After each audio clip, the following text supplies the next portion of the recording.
제가 지금 초조하게 기다리고 있는 것이 있습니다. 행운의 편지를 기다리고 있는데요.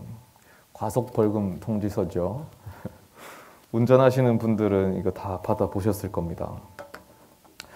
제가 아침마다 이제 출근할 때 아이들 등원을 시키거든요. 첫 아이는 유치원에 시키고 둘째, 셋째 이제 쌍둥이들은 어린이집에 차에 태워서 보냅니다. 근데 어린이 보호구역이다 보니까 30km 속도 제한 구역이거든요. 매일매일 다니다 보니까 가끔씩 깜빡할 때가 있습니다. 얼마 전에도 이제 한번 깜빡한 거죠. 그래서 이제 초조하게 기다리고 있는 겁니다. 그때 만약에 찍혔으면 애매했는데 이제 곧 행운의 편지가 한 통 올 때가 됐거든요. 그런데 혹시 여러분 그런 사람 보셨습니까? 일반 도로에서는 속도를 잘 지키다가 일부러 카메라만 보이면 그 구역에서 과속을 하는 사람. 내비가 알려주지 않습니까? 시속 80km 과속 단속 구역입니다. 하면 일부러 엑셀을 밟는 거예요. 그리고 카메라를 통과하면 다시 정상 속도. 또 이런 사람 있을까요? 밤에 술을 먹고 이제 귀가하는 길인데 아주 멀쩡한 정신으로 잘 가고 있어요. 그러다가 동네 파출소가 보여.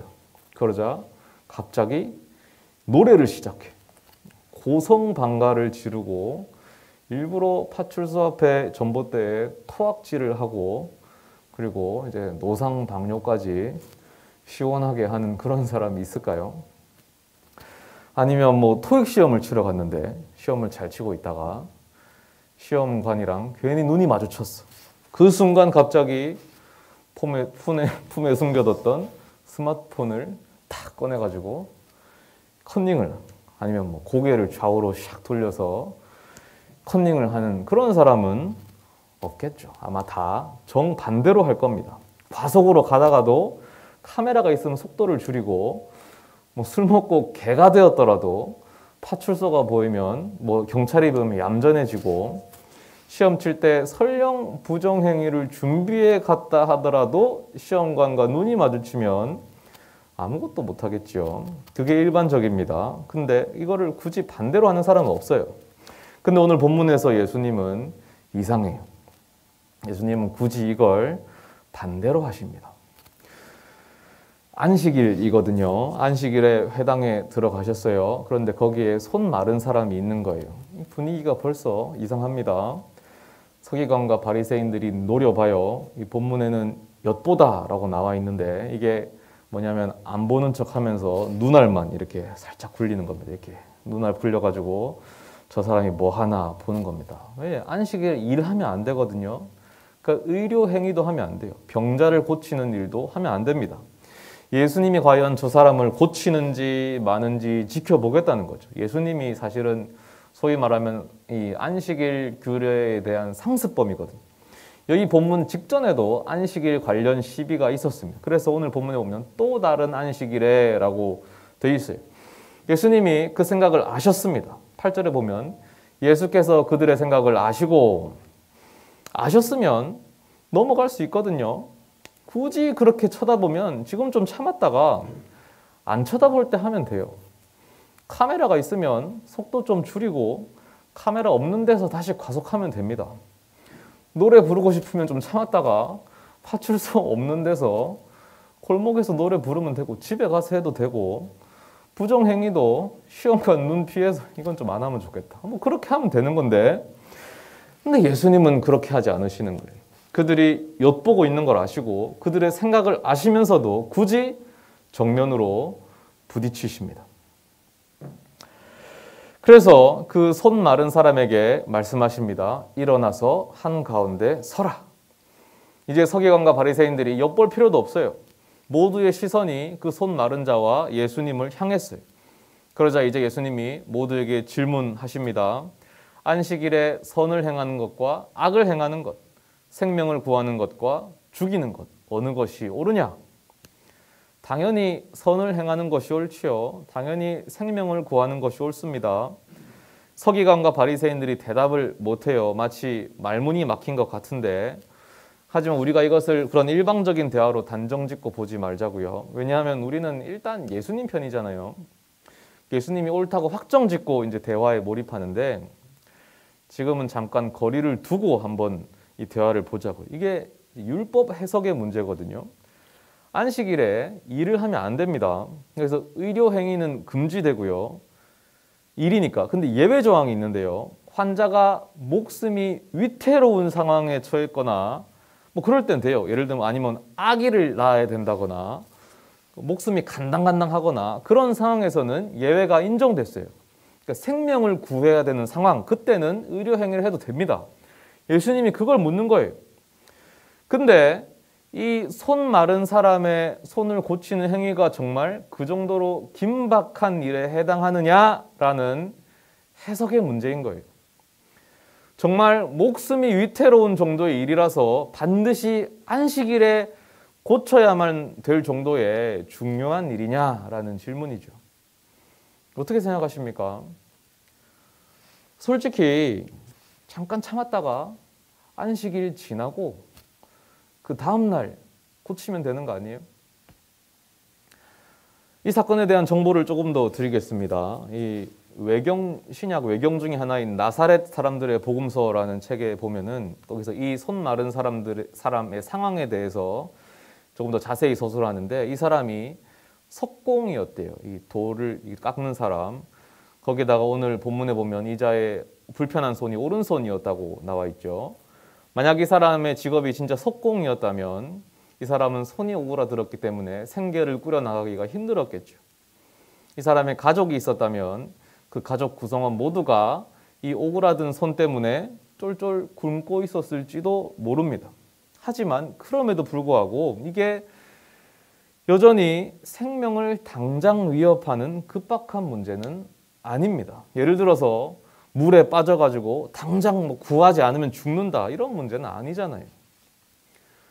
안식일을 기억하여 거룩히 지키라 이거 10계명이거든요. 10계명의 무게를 가볍게 여기면 안 됩니다. 예수님이 율법을 폐하러 오신 게 아니라 완성하러 오셨다고 했습니다. 율법 중에 율법이 10계명이에요. 함부로 어길 수 있는 게 아니고 지켜야 되거든요. 그러면은 그러니까 고치지 않는다는 게 아니라 하루만 참으면 됩니다. 하루만. 설령 이 사람이 정말 석공이고 그래서 진짜 처자식이 줄줄이 딸려 있고 지금껏 굶어왔다고 할지라도 하루만 참으면 안식일이 지나거든요. 그리고 사실 하루도 아니에요. 유대인의 날짜 계산법에 따르면 해만 떨어지면 날짜가 지나요. 그러니까 저녁 6시 정도 되면 안식일이 끝납니다. 그러니까 몇 시간만 기다리면 돼요. 몇 시간만 참았다가 그 사람 고쳐주면 율법도 지키고 손도 고칩니다. 안 그렇습니까? 여러분 어떻게 생각하세요? 근데 예수님은 왜 굳이 그 자리에서 그 사람의 손을 즉각 고치셨을까? 여러분이 그 자리에 있으셨다면 어떻게 판단하시겠습니까? 이 사람의 손을 지금 고치는 것이 옳습니까? 아니면 잠시 고치는 것을 보류하고 안식일 계명을 지켜야 합니까? 예수님의 판단은 명확했어요. 이것은 무조건 당장 고쳐야 되는 일이에요. 그래서 말씀하시죠. 네 손을 내밀어라. 그 사람이 손을 내밀었습니다. 그 순간 하나님이 치유의 기적을 베푸시죠. 손이 회복됩니다. 이거 뭐냐면 예수님의 판단이 옳았다라고 하나님이 확증해 주신 거예요. 이 사람의 손을 언제 고치냐 하는 문제는 단순히 안식일에 일을 하냐 마냐 하는 문제가 아니었어요.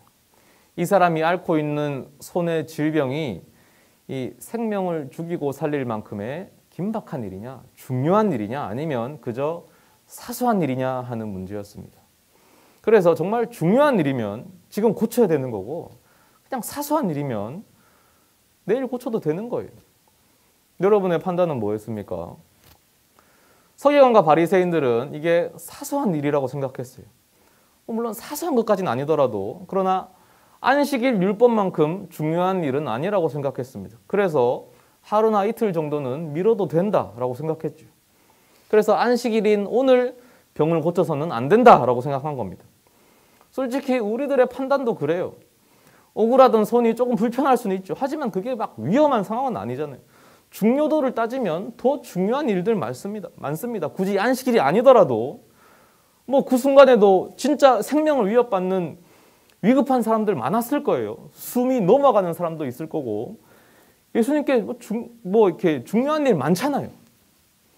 그러나 예수님께는 이것이 가장 중요한 일이었던 거예요.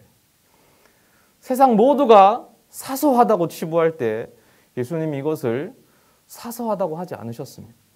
중요하다고 하십니다. 설령 그것이 율법을 지키는 일, 율법 중에 율법인 10계명의 4계명인 안식일 조항을 지키는 일이라고 할지라도 그것보다 중요한 일이었습니다. 왜냐하면 이것은 예수님께는 생명을 살리는 일과도 같았으니까요. 하나님 역시 마찬가지였어요. 10계명을 제정하신 분, 안식일을 기억하여 거룩히 지켜라 라고 직접 명령하신 하나님조차도 예수님의 판단이 옳다고 인정하셨죠. 그래서 그 사람의 손을 회복시켜 주십니다. 하나님의 판단에도 이 사람의 아픔은 사소한 일이 아니었어요. 사람들은 그걸 사소하게 볼지라도 하나님에게는 중요한 일이었던 거예요. 저희 집 첫째 아이 유일이 이야기를 좀 해드리면, 유일이가 이제 어린이집을 졸업하고 유치원에 입학할 때 일인데요. 어린이집에서 걔도 이제 친한 친구들이 있거든요. 그 친구들이 다들 이제 특정 유치원에 진학을 하기로 결정이 됐나 봐요. 이거는 부모가 신청을 하는 겁니다. 근데 그거를 저는 안 한 거예요. 잘 모르기도 했고 바쁘기도 했고 뭐 귀찮다 보니까 좀 시기를 놓쳤어요. 근데 어느 날 밤에 유일이가 그러더라고요. 아, 자기 어린이집에 같은 반에 누구랑 다 그 유치원에 간대요. 자기도 거기 가고 싶대요. 그래서 알아봤더니 신청 시기가 끝이 났어. 근데 그래도 그때라도 하면 되는데 또 못했어요. 아, 내일 해야지 끝난 거예요. 얼마가 지나고 또 유일이가 말합니다. 나 유치원 거기 갈 거야. 그러고 있다가 영상 메시지가 막 와요. 유일이랑 제일 친한 친구가 자기 엄마 폰으로 이제 유일이 엄마한테 보내는 거예요. 유일아, 너도 거기 유치원 같이 가자. 사랑해. 이렇게 보내요. 유일이도 답장을 보내. 그래, 우리 같이 거기 유치원 가자. 사랑해. 막 보내. 나 거기 갈래. 아, 못 가는데 어떡하지? 부랴부랴 전화를 해봤습니다. 근데 이 유치원이 국공립이거든요. 아주 인기가 많죠. 이미 신청 시기도 지났고 그때 제 기억으로는 대기 인원이 벌써 5명이래요. 끝난 거죠. 이 신청을 못 가는 거예요. 신청을 일단 했어요. 이제 전화를 이제 끊으려는 상담원을 붙잡았어요. 물어봤어요. 이게 현실적으로 입학이 되겠습니까? 대답하기를. 그러니까 결국엔 입학 전까지 이 대기 인원 5명이 다 포기를 해야지 이제 입학할 수 있는 건데 국공립이기 때문에 포기를 안 한대요. 통계적으로 보통 몇 명 정도가 포기하냐. 1명 빠지는 일도 드물다고 하더라고요. 그때가 이제 벌써 입학 1달 전인가 그랬거든요. 근데 되게 언제 포기를 하냐면 국공립이기 때문에 이사를 갈 경우에 포기를 한대요. 근데 1달 남았는데 5명이나 이사를 가겠어요? 그거 안 되겠죠. 마음속으로 포기를 했습니다. 가슴이 너무 아프더라고요. 야, 이거를 내가 못 해줬구나. 이게 유일이한테 너무 미안했는데 아내한테 이 얘기를 해주니까 밤에 유일이랑 기도를 하더라고요. 유일이가 얼마나 간절했는지 3번을 기도했습니다. 이 3번 기도한다는 것은 이 애들이 아이기 때문에 우리랑 기도 개념이 틀려요. 우리는 이렇게 대충 기도하잖아요. 애들은 정석으로 합니다. 누워 자다가 일어나서 무릎을 꿇고 기도손을 하고 이렇게 해가지고 기도를 제대로 해요. 누워 자다가 너무 간절하니까 일어나서 이 잠자리를 펼치고 다 치고 이렇게 기도를 하는 거예요. 하나님 어쩌고저쩌고 하고 누워 자는. 다시 또 일어나서 기도를 하고 자다가 다시 일어나. 이거를 3번을 한 거예요. 아, 이거 얼마나 간절하면 자다가 일어나서 3번을 기도하겠어요. 아내가 그걸 보고 같이 기도해주다가 울었대요. 눈물이 나더래요. 미안하기도 하고 하니까. 저는 그 얘기를 나중에 듣고 속으로 솔직히 낭패감이 들었습니다. 야, 이거를 기도시켜도 되나라는 생각이 들어요. 왜냐하면 안 될 게 뻔하니까. 어린 마음에 저렇게 간절하게 기도했는데 기도 응답이 안 되면 얼마나 실망하겠어요. 그리고 이것이 아이의 신앙 교육에 어떤 악영향을 끼칠까 하는 염려가 막 되더라고요. 하나님이 이런 기도를 들어주시겠어? 하는 생각이 들었습니다. 왜냐하면 너무 사소한 일이잖아요. 4살짜리 아기의 기도거든요. 4살짜리 아기가 유치원 가는 문제입니다. 세상에 중요한 일 많거든요. 얼마 뒤에 대통령 선거도 있고, 지금 러시아 우크라이나 전쟁 문제도 있고, 코로나 바이러스도 잡아야 되고, 소상공인이 다 죽어가고 있고, 얼마나 중요한 일 많습니까? 근데 4살짜리 아이가 유치원 가는 문제라니까요. 어떻게 됐겠습니까? 유일이는 지금 벌써 2년째 그 유치원에 다니고 있어요. 연락이 오더라고요. 대기 5명이 다 빠졌다고. 입학하시겠냐. 정말 제가 소름 끼칠 정도로 놀랐습니다. 야, 우리 생각에 이렇게 사소한 일도 하나님은 사소하게 생각하지 않으시는구나. 하나님께는 이것이 아주 중요한 일이구나. 오늘 본문 이야기로 돌아가 보면요. 손 마른 사람, 어쩌면 석공일지도 모를 그 사람에게 이 오른손이 오그라들었다는 사실은 아주 중요한 일이었습니다. 남들이 뭐라고 하건 간에 당사자에게는 굉장히 중요한 일이에요. 그 손을 볼 때마다 막막한 앞날이 떠올랐을 거예요. 책임져야 할 가족들이 있다면 가족들이 떠올랐겠죠. 그 오그라든 손 때문에 하루하루가 괴로움과 고통의 연속이었을 거예요. 물론 다른 사람들에게까지 그 일이 중요하지는 않습니다. 그들이 보기에는 그게 뭐 생명을 위협하는 긴급한 일은 아니잖아요. 조금 불편할 수는 있지만 그것보다 중요한 일들이 더 많잖아요. 그런데 예수님에게는 달랐다고요. 예수님께는 그 문제가 중요한 일이었어요. 이거면 된 거 아닙니까? 그래서 예수님은 그 손을 안식일이지만 그 즉시 고치신 거예요. 우리들의 문제도 마찬가지입니다. 주님께서는 우리들의 문제도 사소하게 여기지 않으십니다. 사실 당사자인 나에게 사소한 문제란 존재하지 않아요. 남들이 볼 때 아무리 사소해도 나에겐 중요한 문제잖아요. 문제 하나가 나타나면 머리를 끙끙대고 온 신경이 거기로 쏠려서 아무것도 못하는데 딴 사람들은 뭐라고 해요? 야, 너만 힘드냐? 그건 아무것도 아니다. 나는 이 정도로 힘들다. 내 문제는 이만큼 크다. 야, 그거 가지고 힘들다고 하면 안 돼. 세상에 더 중요한 일들이 많아. 그 정도는 참고 견뎌야 돼. 그러나 오늘 본문을 통해서 알게 되는 것이 있습니다. 적어도 주님께서는 우리의 고민과 문제를 그런 식으로 받아들이지 않으십니다. 세상은 우리의 어려움을 사소하게 여겨도 주님은 중요하다고 하십니다. 그래서 진지하게 우리의 이야기를 들어주시고 온 힘을 다해 그 문제에 직면하십니다. 저희 집이 아침 출근 시간마다 전쟁을 하거든요. 왜냐하면 온 가족이 출근을 하니까 아기들 셋이 걔네들도 출근 준비를 하느라 바빠요. 아침마다 울부짖어요. 아빠, 엄마. 어떤 일로 울부짖는지 아세요? 양말이 안 신어진다. 물 마시다가 물을 쏟았다. 갑자기 똥을 싸서 기저귀를 갈아야 된다. 마스크 귀가 안 끼워진다. 뭐 지퍼가 안 올라간다. 얼마나 사소합니까? 그것보다 사소한 일이 또 있을까요? 그러나 걔네한테는 중요한 일이거든요. 그리고 부모인 저에게도 중요해요. 왜? 내 아이의 일이니까. 객관적으로 그 일이 아무리 보잘것없고 사소해도 저에게는 중요해요. 그 어떤 것보다 가장 중요하죠. 그래서 그 울부짖음을 들어주고 해결해 줍니다. 우리가 주님의 자녀잖아요. 주님의 자녀인 이상 사소한 일은 없습니다. 우리의 모든 일이 주님께는 중요해요. 그러니 우리가 갖고 있는 문제들 아무리 사소한 것들이라도 다 하나님께 가져가십시오. 해결해야 하는 일들이 있으면 아무리 작은 것이라도 다 하나님께 맡기십시오. 그 많은 짐들을 혼자 지고 끙끙대지 마십시오. 수고하고 무거운 짐진 자들아 다 내게로 오라. 내가 너희를 쉬게 하리라. 주님은 언제나 준비가 되어 계십니다. 그 하나님께 기도하십시오.